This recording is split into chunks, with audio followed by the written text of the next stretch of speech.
I pulled into my sister Margaret's driveway that Thanksgiving evening. My 10-year-old Honda Civic, looking shabby next to the Mercedes and BMW parked there. Walking through the front door in my usual jeans and flannel shirt, I could smell the turkey and hear laughter from the dining room. When I approached the beautifully set table where everyone was gathering, my 20-year-old niece Brooklyn wrinkled her nose and announced loudly, "Uncle Josh, we don't sit with your kind at the grown-up table." The entire family erupted in laughter. My brother-in-law Derek chimed in about keeping the riffraff separate, while Margaret just shrugged apologetically. My face burned as they pointed me toward the kids' table in the kitchen. What none of them realized was that I owned every single property they were living in. Sitting at that cramped folding table in the kitchen, surrounded by confused children asking why I was there, my mind drifted back to how this family dynamic had developed over the past 3 decades. I wasn't born into this family like the others. When I was 7 years old, my parents died in a car accident on Interstate 95 during a winter storm. My Aunt Linda and Uncle Frank took me in, giving me a roof over my head when I had nowhere else to go. But from day one, I was always the outsider. While my cousins Margaret and Tyler got new clothes for school, I wore hand-me-downs from Goodwill. When they received Christmas presents wrapped in shiny paper, I got practical items like socks and notebooks. Margaret got a car for her 16th birthday, while I learned to take the city bus everywhere. The message was clear. I was charity, not family. Margaret married Derek Williams when she was 25, and he came from money. Real money. His family owned a chain of furniture stores across 3 states, and Derek himself had an MBA from a prestigious business school. After their wedding, Margaret gradually distanced herself from anyone she considered beneath her new status. That included me. Brooklyn grew up hearing whispered conversations about poor Uncle Josh, and learned early that looking down on me was acceptable family behavior. She absorbed the lessons that money determined worth, that success was measured by your car and clothes, that some people simply belonged in different social categories. What they never knew was that while they were judging my appearance and income, I had been quietly building something extraordinary. 8 years ago, I started with one foreclosed property in a rough neighborhood downtown. I bought it for $12,000 cash, money I had saved working double shifts in construction and living in a studio apartment that cost $400 a month. I spent 6 months fixing that house myself, learning plumbing and electrical work through YouTube videos and library books. When I sold it 9 months later for $38,000, I had my blueprint. I reinvested every penny, bought 2 more foreclosures, and repeated the process. But I learned something crucial during those early years. I discovered that the real money wasn't in flipping houses. It was in holding them, renting them out, building a portfolio that generated passive income month after month, so I shifted strategies.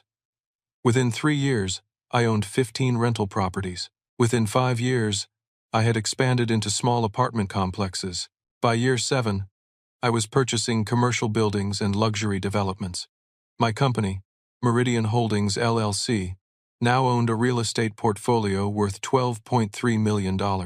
I had learned to structure everything through limited liability companies and trusts, keeping my personal name off public records. To the outside world, Josh Martinez was still the guy who drove an old Honda and wore clothes from discount stores. But behind the scenes, I controlled enough property to house 5,000 people across the metropolitan area.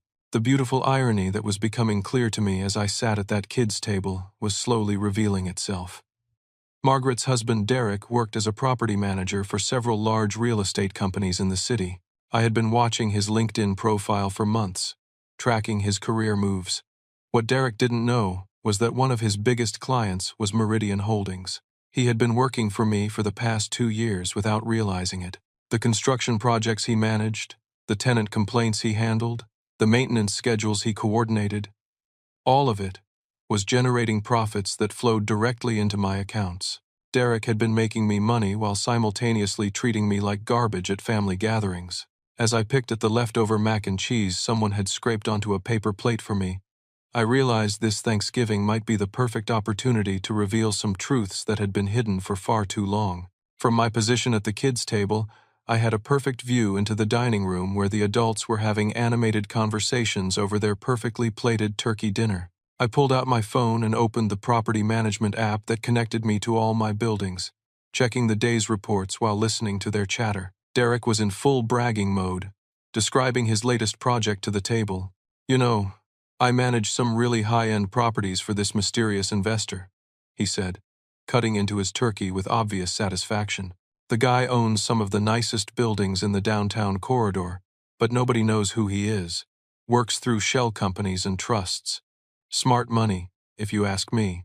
Margaret nodded approvingly. "Derek has such important responsibilities. Managing million-dollar properties takes real expertise." That's when Derek dropped the bombshell that made my blood pressure spike.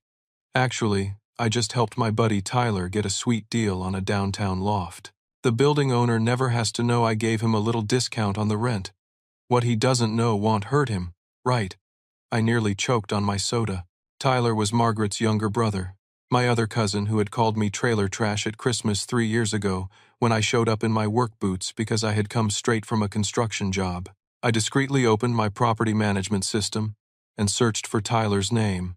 There it was, Tyler Martinez, Unit 12A, Meridian Tower, my newest and most expensive building. According to the lease agreement, he was supposed to be paying $2,800 per month for his one-bedroom luxury apartment, but looking at the payment history, Derek had been charging him only $2,200, pocketing the difference or simply not collecting it. $600 per month in lost revenue for 14 months. Derek had cost me $8,400 just on Tyler's apartment alone. But that wasn't the worst part. As I dug deeper into the app, I discovered that Derek had been giving unauthorized discounts to several other tenants across multiple buildings. Some were friends of his. Others were people he was trying to impress at business networking events. In every case, Derek was playing generous landlord with my money. The conversation at the adult table had moved on to discussing Brooklyn's college experience. She was a sophomore at State University, majoring in communications and minoring in expensive habits. From what I could tell based on her social media posts, Brooklyn just loves her dorm, Margaret gushed. "It's one of the newer buildings on campus, so much nicer than where I lived when I was in college." Brooklyn nodded enthusiastically. "Westfield Hall is totally the best housing on campus.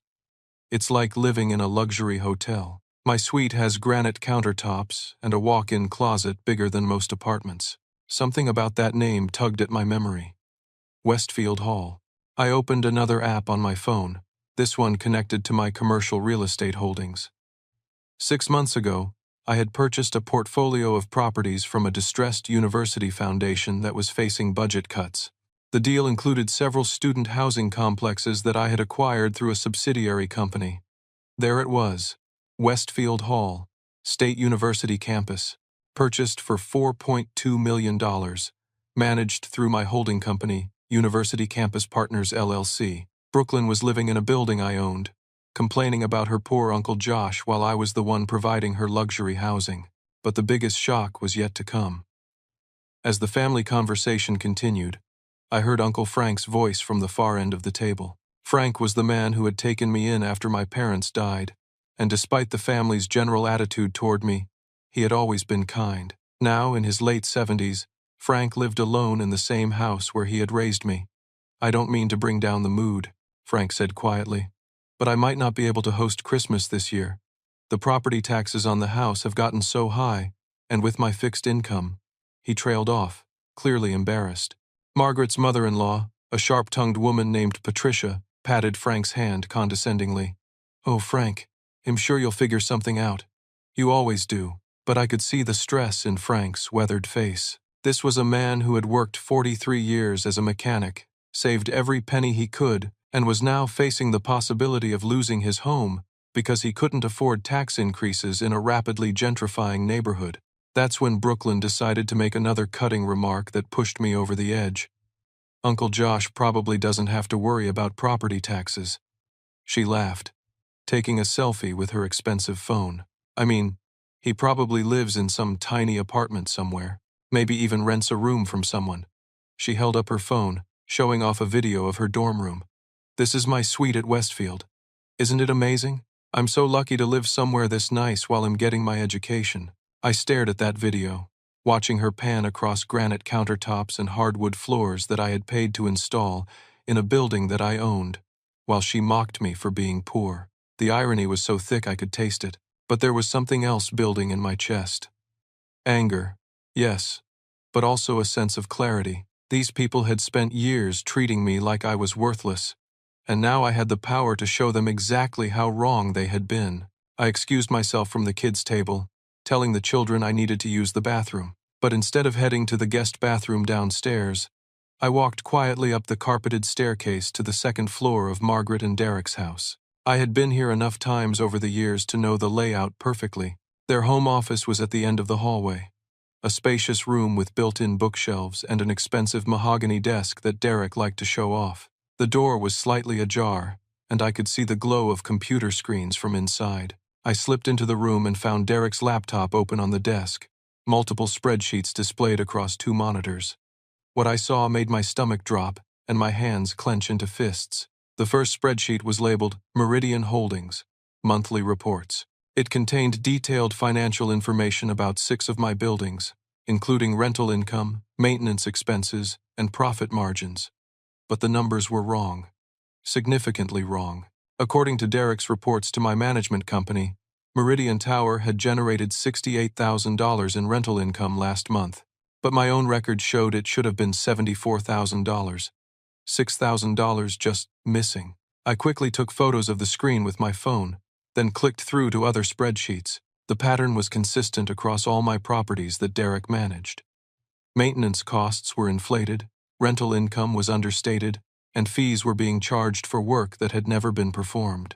One spreadsheet showed invoices for emergency roof repairs at Riverside Commons, one of my apartment complexes, for $12,000. But I remembered that building clearly. The roof had been replaced just 2 years ago and was still under warranty. There had never been any emergency repairs. As I dug deeper into Derek's files, taking photographs of everything, the scope of his theft became clear. Over the past 2 years, Derek had systematically embezzled approximately $43,000 from my properties. He had been using his position as property manager to create fake expenses, skim rental payments, and redirect maintenance funds into personal accounts. But then, I found something that made my blood run cold. In a folder labeled Future Acquisitions, Derek had been researching Meridian Holdings itself, trying to identify the mysterious owner behind the LLC. He had compiled property records, analyzed purchasing patterns, and even hired a private investigator to trace the company's ownership structure. The most recent document in the folder was a business proposal. Derek was planning to approach the owner of Meridian Holdings with an offer to purchase the entire portfolio at 70% of market value. His plan was to leverage his inside knowledge as property manager to convince the owner that the buildings were underperforming and worth less than their actual value. Derek Williams, the man who had been stealing from me for 2 years, was now plotting to manipulate me into selling my $12 million empire for $8 million, giving him a $4 million profit on the deal. I photographed every page of the proposal, my hands shaking with rage. This wasn't just embezzlement. This was elaborate, premeditated fraud on a massive scale. The proposal included detailed financial projections, showing how Derek planned to increase profits once he owned the buildings himself. He would raise rents, cut maintenance expenses, and eliminate unnecessary amenities to maximize cash flow. Hello, I'm delighted to assist you with our voice services. Choose a voice that resonates with you, and let's begin our creative audio journey together, Derek announced with the kind of pompous authority that wealthy people use when they want to emphasize their importance. The room fell silent as everyone turned their attention to him. Family is about loyalty, Derek continued, his voice carrying to every corner of the room. It's about understanding where you belong and staying true to the people who matter. It's about supporting each other through thick and thin, but also about recognizing the natural order of relationships. Margaret beamed at her husband, clearly proud of his eloquence. So, here's to family loyalty, Derek said, raising his glass higher. To knowing your place in life and staying true to your station. Margaret stood up and raised her own glass. And to appreciating the people who work hard to provide for their families and create opportunities for the next generation. Then Brooklyn, my 20-year-old niece who had never worked a day in her life, stood up with her glass of wine, and delivered the final insult that shattered my last remaining restraint. "And to keeping certain people where they belong," she said with a smirk, looking directly at me, sitting at the kids' table in the kitchen. "Because some people just aren't meant for the grown-up table." The entire dining room erupted in laughter. Uncle Frank looked uncomfortable but said nothing. Tyler chuckled and shook his head like Brooklyn had made some clever joke. Even Margaret's mother-in-law, Patricia, smiled approvingly. I sat there in the kitchen, surrounded by puzzled children who didn't understand why the adults were being so mean, and felt something fundamental shift inside my chest. These people had humiliated me for the last time. They had stolen from me, mocked me, and dismissed me while living off the wealth I had created. It was time for them to learn exactly who they had been laughing at all these years. I finished my dinner slowly, chewing each bite deliberately while the family continued their celebration in the dining room. The children at my table had grown restless and wandered off to play video games in the basement, leaving me alone with my thoughts and my phone. I opened my contacts and scrolled to a familiar number. David Chen, my attorney who handled all the legal matters for Meridian Holdings. David worked for a prestigious law firm downtown and had been helping me structure my business ventures for the past 5 years. I pressed dial and waited for him to answer. "Josh, what's going on? I thought you were having dinner with family." "David, I need you to prepare some documents for me. Emergency basis. Can you handle this tonight?" "Of course. What do you need?" I spoke clearly, making sure my voice would carry into the dining room where the family was finishing their dessert. "I need you to prepare eviction notices for 3 specific properties. Tyler Martinez, at Meridian Tower, Unit 12, A. Brooklyn Martinez, at Westfield Hall, Suite 2, 19. And I want a 60-day notice prepared for Derek and Margaret Williams at their current residence." The dining room conversation stopped abruptly. I could feel their attention turning toward the kitchen. "Also, David, I need you to prepare a criminal complaint for embezzlement against Derek Williams. I have photographic evidence of financial fraud totaling approximately $43,000. I'll email you the documentation tonight." Derek's chair scraped against the floor as he stood up quickly. I could hear his footsteps approaching the kitchen. "One more thing." I continued into the phone. "Call Johnson Property Management first thing Monday morning. This is Josh Martinez, owner of Meridian Holdings, LLC. I'm terminating Derek Williams immediately for cause. Security should escort him from the premises and revoke all his access credentials. Josh." David's voice was professional but concerned. "This sounds serious. Are you sure you want to move this quickly? I've never been more certain of anything in my life." Derek appeared in the kitchen doorway, his face pale and his eyes wide. Margaret was right behind him, looking confused and frightened. "Josh," Derek said, his voice tight with tension, "what exactly do you think you're doing?" I ended the call with David and looked up at Derek calmly. "I'm handling some business matters that have been neglected for too long." Margaret stepped forward, forcing a nervous laugh. "Josh, what are you talking about? You're scaring us with all this talk about evictions and property management." "Margaret," I said, standing up from the kids' table for the first time all evening, "when was the last time you asked me what I do for work?" She blinked rapidly, caught off guard by the question. Well, you work construction, don't you?" "I haven't worked construction in 8 years." Tyler had wandered into the kitchen now, drawn by the tension in the room. Brooklyn appeared behind him, her phone in her hand as always, probably ready to record whatever drama was unfolding. "Then, what do you do?" Margaret asked. I pulled out my phone and opened my banking app. The screen displayed my primary checking account balance, $8,743,216.18. I held the phone out so Margaret could see the screen clearly. She stared at it for a long moment, then looked up at my face, then back at the screen. "Josh, this has to be fake. This is some kind of joke."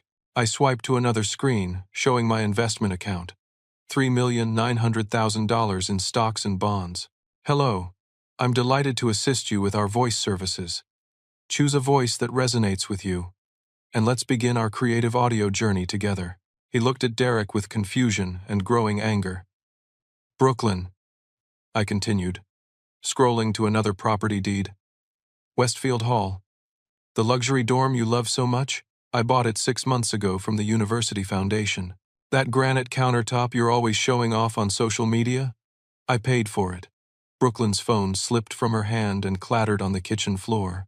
And Derek, I said, looking directly into his eyes, I have photographs of every spreadsheet on your computer upstairs. 2 years of embezzlement, fake maintenance invoices, skimmed rental payments, a business plan to defraud me out of $4 million. Derek opened his mouth to speak, but no words came out. Margaret was still staring at my phone screen. Josh, I don't understand. If you have all this money, why do you dress like, why do you live like what, Margaret? Like someone you can look down on? Like someone who deserves to sit at the kids' table? The entire family had gathered in the kitchen now. Uncle Frank stood in the doorway, his eyes wide with shock. Patricia, Margaret's mother-in-law, was clutching her pearls and looking like she might faint. My phone buzzed with a text message. I glanced at it and smiled. That's interesting, I said aloud. That's from the automated property management system. Tyler, you just got a rent adjustment notice. Your lease agreement includes a clause allowing for immediate rent increases when unauthorized discounts are discovered. Your new monthly rent is $3,100, effective immediately. Tyler went white. Josh, I didn't know Derek was giving me a discount. I thought that was the regular price. I know you didn't, Tyler, but you did know it was perfectly fine to call me trailer trash while you were living in my building. Brooklyn started crying. Uncle Josh, I don't understand what's happening. What's happening, Brooklyn, is that actions have consequences. For years, this family has treated me like I'm worthless.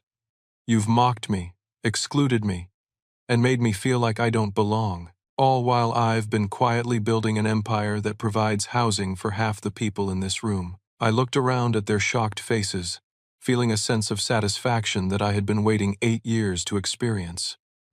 But here's the thing, I continued. I'm not a cruel person. Everyone in this room has a choice to make. You can continue treating people like they're beneath you based on appearances and assumptions, or you can learn what it means to show genuine respect and humility. My phone buzzed again. This time it was Brooklyn's number on the caller ID. Brooklyn, why are you calling me? I'm standing right here. I didn't call you, she said, her voice shaking. I looked at my phone more carefully. The call was coming from the University Housing Department. This is Josh Martinez. I answered. Mr. Martinez, this is Sandra Williams from State University Housing. I'm calling about an irregularity we've discovered in our housing management contract with University Campus Partners LLC. We need to schedule an immediate review of one of our residents. I put the call on speaker so everyone could hear. Which resident? I asked. Brooklyn Martinez, Suite 219, Westfield Hall. There appears to be a conflict of interest in her housing arrangement that may violate university policy. Brooklyn's crying intensified. The possibility of losing her housing would affect her entire college experience.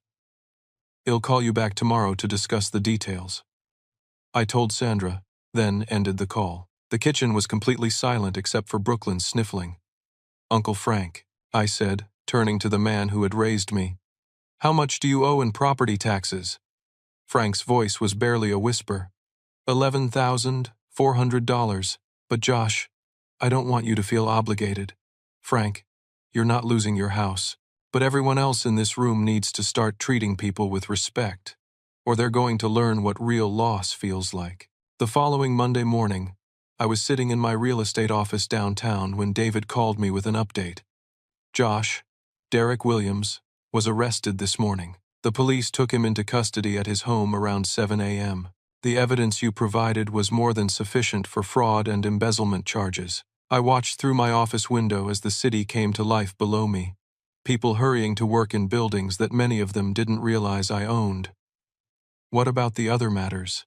Tyler received the eviction notice, but he's been calling my office all morning asking to speak with you. Brooklyn's housing situation is being reviewed by the university, but they're willing to work with us on a resolution. And Margaret called my office crying, asking if there's any way to avoid foreclosure on their house. Foreclosure. Apparently, Derek's arrest triggered a morality clause in their mortgage agreement. The bank is calling their loan due immediately because of his criminal charges. I hadn't anticipated that consequence, but it wasn't entirely surprising.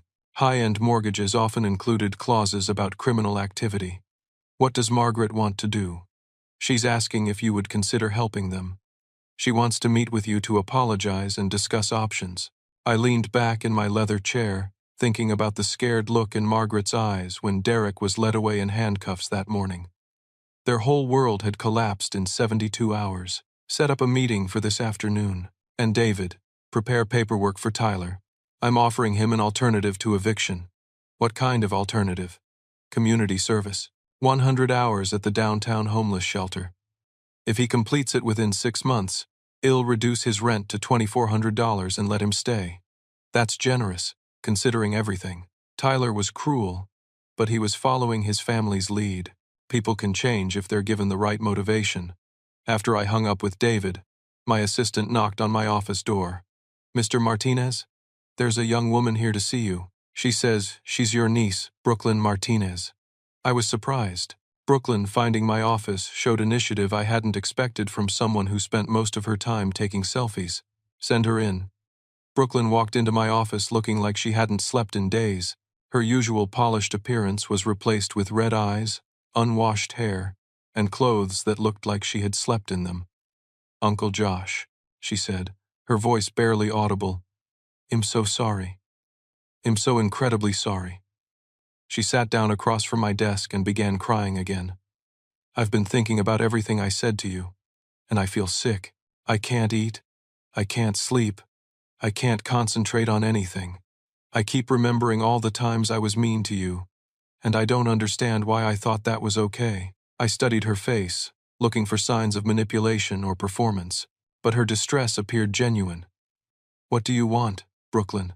I want to know what I can do to make this right. I know you're probably going to kick me out of school, and I know I deserve it, but I want to do whatever it takes to earn your forgiveness. Why does my forgiveness matter to you? She wiped her eyes with a tissue. Because I realized something awful about myself. I've been a terrible person. I've been spoiled and mean and judgmental, and I never even questioned it. I just assumed that because my family had money, that made us better than other people. And now I see how wrong that was. Uncle Josh, you've been working and building something incredible, while I've been living off other people's money and acting like I'm entitled to it.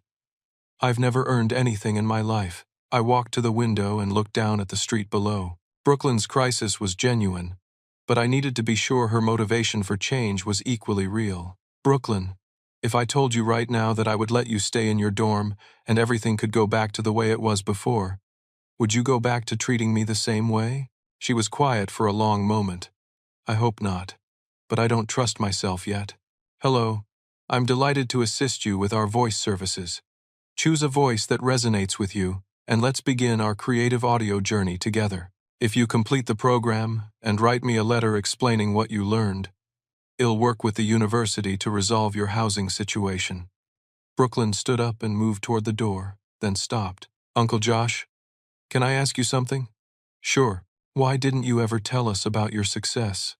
Why did you let us treat you badly when you could have stopped at any time? I sat back down at my desk because I wanted to see who you really were when you thought I couldn't fight back. I wanted to understand what kind of people my family members actually were when they thought there were no consequences for their behavior. And what did you discover? I discovered that some people are cruel when they think they have power over others. But I also discovered that some people can change when they're forced to confront the consequences of their actions. Brooklyn nodded slowly. I want to be the second kind of person. Then prove it. After Brooklyn left, I called Margaret to set up our meeting for that afternoon. She answered on the first ring. Josh, thank God you called. I've been pacing around this house all morning, trying to figure out how our lives fell apart so quickly. Margaret, meet me at the coffee shop on 5th Street at 3 o'clock. Come alone. Should I bring anything? Just an honest explanation of why you think I should help you. When I arrived at the coffee shop, Margaret was already there, sitting in a corner booth with her hands wrapped around a cup that she wasn't drinking from. She looked up when I walked in, and I could see the fear and desperation in her eyes. Josh, she said as I sat down across from her, I know I have no right to ask you for anything. I know I've been terrible to you for years. and I know Derek stole from you, but I have nowhere else to turn. Tell me about your situation. The bank wants us out of the house in 30 days. Derek's assets are frozen because of the criminal charges. I lost my part-time job when his arrest became public. Brooklyn doesn't know yet that we might not be able to pay her tuition next semester. Margaret started crying quietly. Josh, I worked so hard to build this life. I wanted to be successful and respected and comfortable. I thought that meant looking down on people who had less than me. And now I realize that everything I built was based on my husband stealing from you. Our whole lifestyle was funded by crime, and I was too arrogant to see it. I ordered a coffee and waited for her to continue. I need help, Josh. I need a place to live and a way to support my family. But more than that, I need to learn how to be a better person. I've been thinking about Frank and how he struggled alone with his property taxes while I was living in luxury, and am ashamed of the person I've become. What are you asking for? I'm asking for a chance to start over and do better. He'll take any job, live in any apartment you have available, and work to pay you back for what Derek stole. I studied Margaret's face, looking for sincerity. Like Brooklyn, her distress seemed genuine. I have an affordable housing complex in Riverside. 2-bedroom units, $800 per month. The building is clean and safe, but it's not luxury. I'll take it. The rent includes a commitment to coordinate volunteer programs for the complex, community outreach, tenant assistance, organizing educational workshops. You'd be working directly with families who are struggling financially. Margaret nodded eagerly. I want to do that. I want to learn how to help people instead of looking down on them. Margaret, this isn't charity. This is an opportunity to rebuild your life based on service instead of status. If you can't handle living in a modest apartment and working with families who have less money than you used to have, this won't work. I can handle it, Josh. I have to. As I walked back to my office that afternoon, I realized that my plan was working better than I had hoped. The family members who had humiliated me were being forced to confront their behavior and make genuine changes, but there was still one more conversation I needed to have. 3 weeks later, I was sitting across from Tyler in a conference room at the downtown homeless shelter where he had been completing his community service hours. His appearance had changed dramatically since Thanksgiving dinner. His expensive clothes had been replaced with jeans and work boots. His perfectly styled hair was messy from manual labor, and his hands were rough from washing dishes and moving furniture. How many hours have you completed? I asked, reviewing the timesheet his supervisor had given me. 43 hours so far. I'm here Tuesday through Thursday evenings and all day Saturday. What have you been doing? Tyler's voice was different than I remembered. The arrogant tone was gone, replaced with something more humble, mostly kitchen work, helping prepare and serve meals, cleaning up afterward. Sometimes I help with intake when new people arrive. What's that like? He was quiet for a moment, looking down at his hands. It's humbling, Josh, really humbling. Last week I helped a guy named Marcus fill out paperwork to get into transitional housing. He's a veteran who lost his apartment when his disability payments got delayed. The whole time I kept thinking about how I called you trailer trash while living in a luxury apartment that you owned. Tell me more about Marcus. He served 2 tours in Afghanistan, came home with PTSD and struggled to hold jobs because of panic attacks. When his disability application got tied up in bureaucracy for 8 months, he couldn't pay rent and got evicted. Has been living in his car for 6 weeks. Tyler looked up at me with an expression I had never seen before. Josh, Marcus worked harder in 1 day of military service than I've worked in my entire life. And he's homeless while I was complaining about my rent being too low. What else have you learned? I've learned that most of the people here aren't homeless because they're lazy or made bad choices. They're here because of medical bills, or job losses, or family emergencies, or mental health crises. They're here because our society doesn't have enough safety nets for people who are struggling. Tyler's supervisor, a woman named Carol, knocked on the conference room door. Sorry to interrupt, she said, but Tyler, Marcus wanted to thank you for helping him get connected with the Veterans Housing Program. He got approved for an apartment today. Tyler's face lit up with genuine happiness. That's incredible. Tell him congratulations. After Carol left, I studied Tyler's expression. The transformation seemed real. Tyler, I'm prepared to offer you a permanent rent reduction to $2,400 per month. But I have a condition. What kind of condition? I want you to spend 10 hours per month volunteering here for the next 2 years, and I want you to help me expand my affordable housing programs to include housing specifically for veterans. You want me to work for you. I want you to work with me. You're studying business, and you're learning about the reality of housing insecurity. I could use someone who understands both sides of the equation. Tyler sat back in his chair, clearly surprised. Josh, after everything I said about you, why would you trust me with something that important? Because the Tyler who called me trailer trash wouldn't have spent 43 hours washing dishes and helping homeless veterans. People can change. Tyler, you're proving it. I want to do this. I want to help. Then we'll start with Marcus. I'm purchasing a small apartment building next month, specifically for transitional housing for veterans. You can help me design the program. 2 days later, I met with Margaret at the affordable housing complex where she had been living for 3 weeks. Her 2-bedroom apartment was small but clean, furnished with items from thrift stores and donations. The difference in her lifestyle was dramatic, but she seemed to be adapting. How are you settling in? I asked, sitting on her second-hand couch. It's an adjustment, Margaret admitted, but it's also been eye-opening. My neighbor Rosa works 2 jobs to support 3 kids, and she's one of the kindest, hardest-working people I've ever met. She's been teaching me how to budget groceries and shop for bargains. What about the volunteer coordinator position? Margaret's eyes brightened. That's been the best part. Last week I organized a financial literacy workshop where residents could learn about budgeting and credit repair. 12 families attended, and 3 of them have already started savings accounts. I'm proud of you for that. Josh, I need to tell you something. I've been thinking a lot about Uncle Frank and how we ignored his struggles while we were living in luxury. I went to visit him yesterday. How is he? He's doing well since you took care of his property taxes, but he's lonely. I asked him if he would consider moving into one of the apartments here, and he said yes. We could take care of each other. That surprised me. Frank wants to leave his house. The house is too big for him now, and he wants to be around people. Plus, he has 40 years of experience as a mechanic. Some of the residents here need help with car repairs, and Frank could teach basic auto maintenance classes. That's a wonderful idea. Margaret stood up and walked to her kitchen window, which overlooked the complex courtyard where children were playing. Josh, I want to apologize to you properly, not just for how I treated you at Thanksgiving, but for years of making you feel like you didn't belong in our family. I'm listening. I was so focused on climbing the social ladder that I forgot what actually matters. Family isn't about money or status. It's about supporting each other and treating everyone with dignity. What would you do differently now? Everything. If I could go back, I would have asked about your life instead of making assumptions. I would have celebrated your successes instead of dismissing you. I would have made sure you always felt welcome at our table.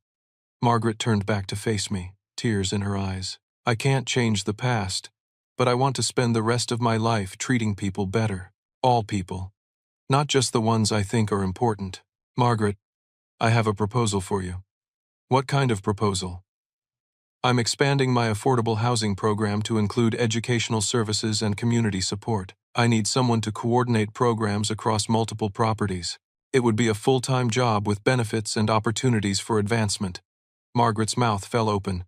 You would hire me. You've proven that you can change, and you understand both sides of the economic spectrum now. Plus, you're good at organizing programs and working with people. Josh, I would love that job. Thank you for giving me a chance to rebuild my life. There's one more thing, I said. Brooklyn completed her volunteer program at the community center. She taught budgeting classes for 6 weeks and wrote me a 12-page letter about what she learned. How did she do? She exceeded every expectation I had. The program director said she was one of the most dedicated volunteers that ever had, and her letter showed real insight into her previous behavior and genuine commitment to changing. Margaret smiled through her tears. She's been so different since Thanksgiving. More thoughtful, more grateful. She even got a part-time job at a coffee shop to start earning her own money. I'm working with the university to resolve her housing situation. She can stay in her dorm, but she's committed to continuing her volunteer work throughout college. What about Derek? Margaret's expression became serious. Hez, serving 6 months in minimum security prison. I've been thinking about whether our marriage can survive this, and I honestly don't know. But I've told him that if we're going to rebuild our relationship, it has to be based on honesty and integrity. What does he say about that? Has been writing me letters from prison. He says he wants to change, but I need to see sustained evidence over time. Trust has to be earned back. As I left Margaret's apartment that day, I felt a sense of satisfaction that went deeper than simple revenge. 3 family members who had treated me with cruelty and disrespect were now learning to build lives based on service, humility, and genuine care for others. But the final chapter of this story was still to come. 6 months after that devastating Thanksgiving dinner, I stood in Uncle Frank's backyard, watching him flip burgers on the grill, while children from the affordable housing complex played on the swing set I had installed for him. Frank had indeed moved into a small apartment near Margaret, and his house had become a community center where families gathered for barbecues, auto repair workshops, and Frank's famous storytelling sessions. Brooklyn approached me carrying a plate of potato salad that she had made from scratch, another skill she had learned during her transformation. "Uncle Josh," she said, "I have something to give you." She handed me an envelope with my name written in careful handwriting. "What's this?" "It's a thank you letter, but also something else."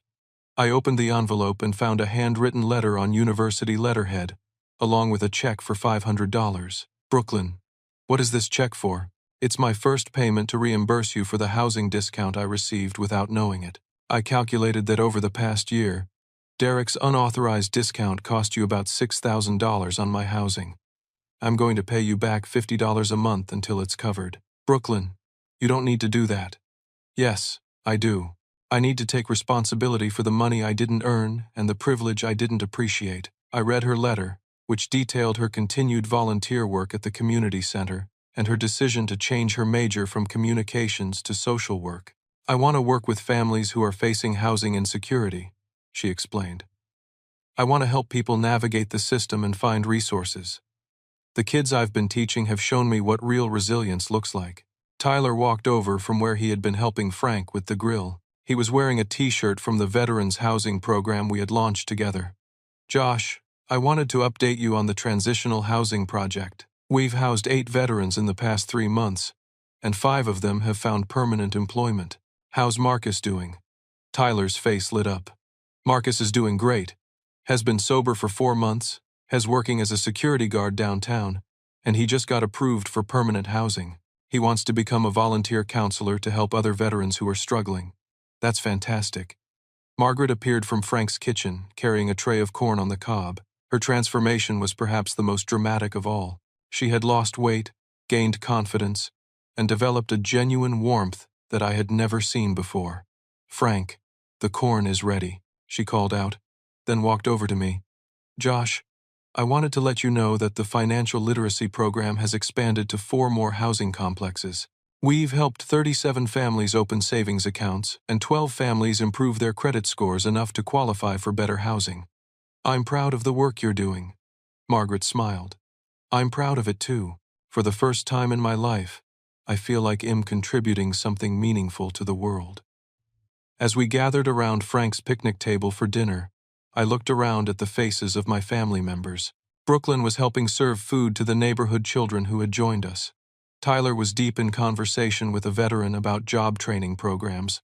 Margaret was making sure everyone had everything they needed. These were the same people who had humiliated me 6 months ago, but they were almost unrecognizable now. Frank stood up to make a toast, raising his glass of lemonade. "I want to say something about family," he said, his voice strong despite his 79 years.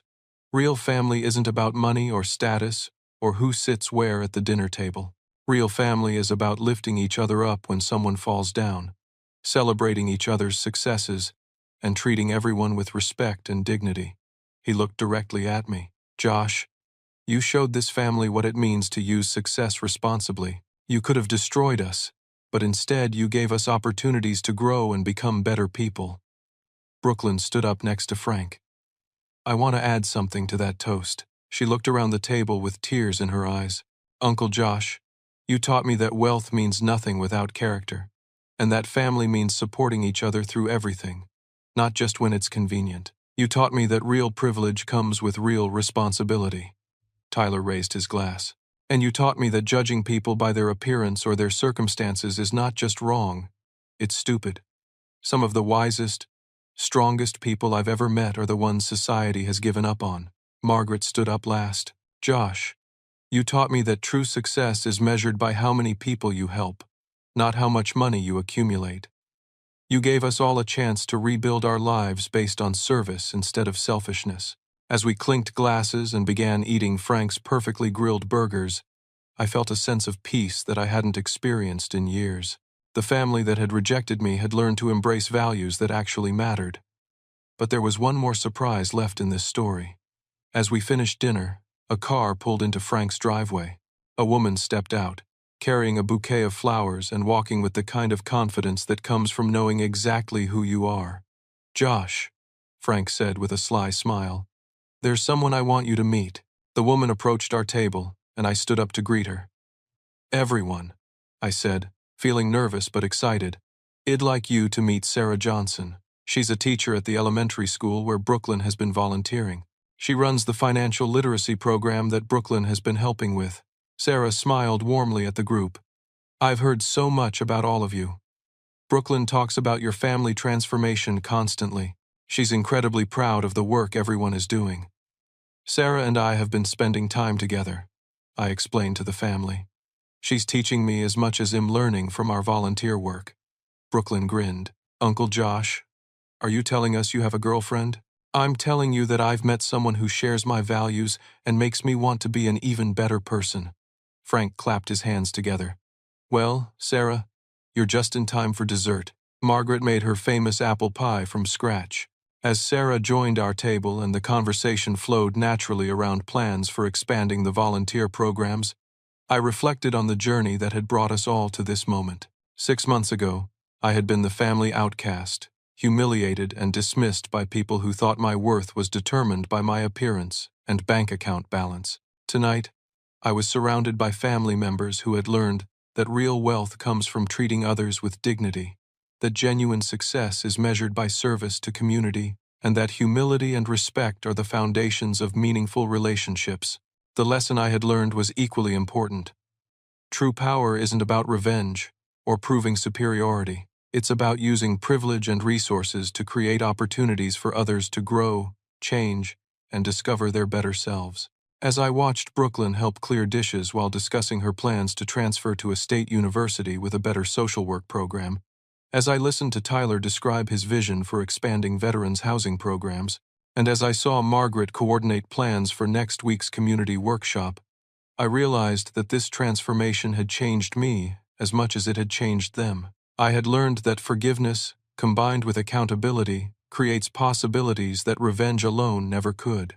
The family that had once defined me by what I lacked had learned to see value that couldn't be measured in dollars. And I had learned that the greatest satisfaction comes not from accumulating wealth, but from using it to help others write better stories for their own lives. Before we said goodnight, I made an announcement that surprised even me. Hello, I'm delighted to assist you with our voice services. Choose a voice that resonates with you, and let's begin our creative audio journey together, she said. Watching your family's transformation gives me hope for what people can accomplish when they're given second chances and clear expectations. What kind of hope? Hope that maybe we can use your resources and our combined passion for education to help more families learn financial literacy, find stable housing, and build stronger communities. I squeezed her hand. I think that sounds like the beginning of an even better story. Looking back now, I realize that the greatest gift that humiliating Thanksgiving dinner gave me wasn't the opportunity for revenge. It was the chance to discover what happens when you respond to cruelty with accountability, to disrespect with dignity, and to family dysfunction with the possibility of redemption. Sometimes the people who hurt us most can become the greatest examples of human potential for change, if we're willing to create space for growth rather than simply demand punishment. My family learned that respect isn't earned through money or status, but through character and integrity. And I learned that true wealth isn't about what you can buy, but about what you can build in the lives of others. That's a lesson worth more than all the real estate in the world. Now I'd love to hear from you. Have you ever been in a situation where family members or loved ones underestimated you based on appearances or assumptions? How did you handle it? And what did you learn about yourself in the process? Share your story in the comments below. If this story resonated with you and reminded you of the importance of treating everyone with dignity regardless of their circumstances, please hit that like button to help others find this message. And if you believe in second chances and the power of accountability to create positive change, consider subscribing to hear more stories about transformation and redemption. Finally, if you know someone who might benefit from hearing about how real wealth is measured by character rather than bank account balance, please share this story with them. Sometimes we all need reminders that our true value as human beings comes from how we treat others, especially when we think no one is watching. Thank you for taking this journey with me, and remember that every interaction you have is an opportunity to show someone that they matter, regardless of what their circumstances might suggest. That kindness can change lives in ways you may never know.